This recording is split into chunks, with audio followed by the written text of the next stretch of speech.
They say cats only love themselves, but what if one cat proved that even silence can carry devotion deeper than words?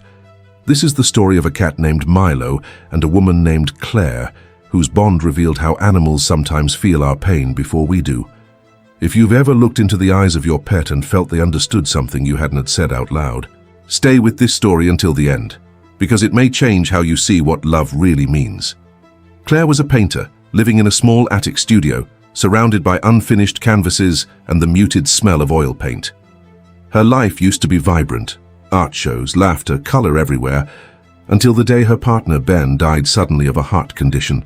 The noise of the world collapsed into silence. The brushes dried in jars. The radio stayed off. For months, Claire spoke to no one.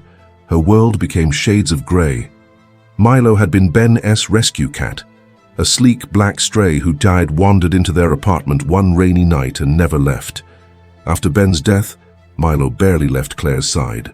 He slept by the bedroom door, waited outside the shower, and sat at the window when she couldn't bear to look at the daylight. When she cried, Milo never meowed or moved closer abruptly. He just stared, slow blinking, steady, a quiet anchor in the storm. One afternoon, when the winter light filtered weakly through the curtains, Claire tried to paint again. Her hands trembled. The brush slipped, leaving a streak across the canvas that looked like nothing. She dropped it, whispering, "I can't." Milo jumped onto the table, stepping carefully between the jars, and placed a paw on the canvas. His fur brushed against the wet paint. It was almost ridiculous, but in that moment Claire laughed. It was the first sound of joy in months, a small, cracked laugh that opened something inside her chest. That night, she dreamed of Ben standing by the easel, smiling, and when she woke, Milo was curled at her feet, his tail twitching like a heartbeat. She whispered, "You felt it, didn't you?"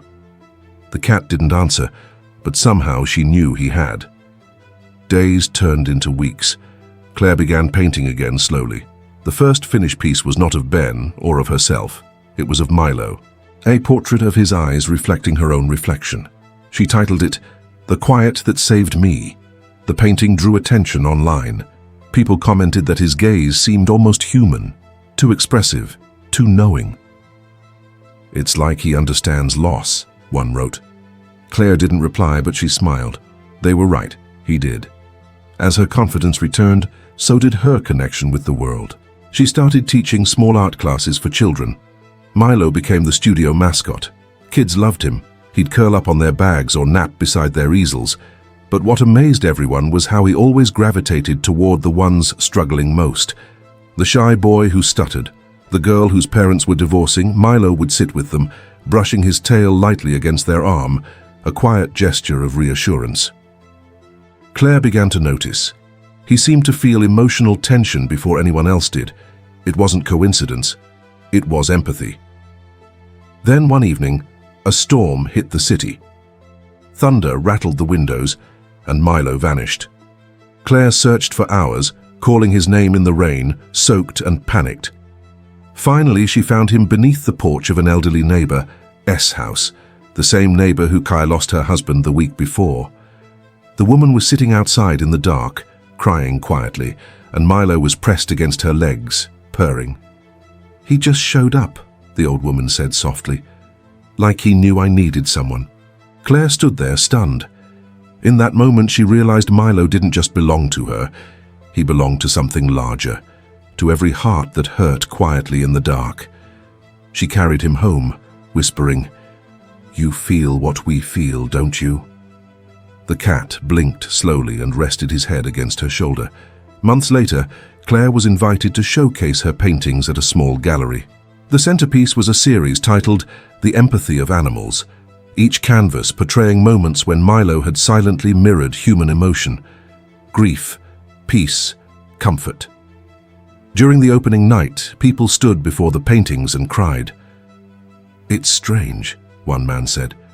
"I can feel the warmth from this animal, like he's alive in the brushstrokes." Claire just nodded. Milo sat near the entrance, watching people pass. Some stopped to pet him. Others just smiled, unknowingly calmer after looking into his eyes. Then came a night when life asked for one more act of feeling. Claire received a call from the hospice where her mother, who had Alzheimer's, had been staying. Her time was short. Claire packed her things and without thinking twice, she brought Milo along.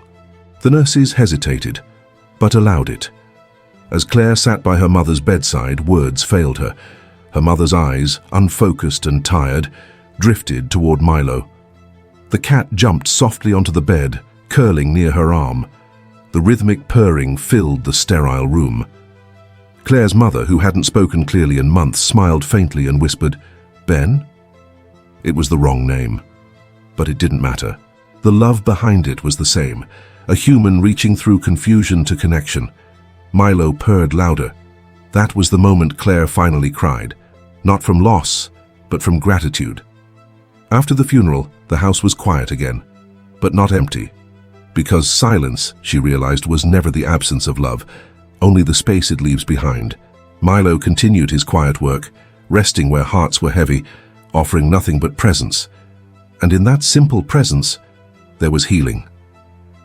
Years later, when Claire's art was featured in a national magazine, the interviewer asked, "Why cats? Why this theme?" Claire smiled. "Because they listen without trying to fix you. They don't interrupt. They don't offer advice, they just stay. And sometimes that's all the soul needs."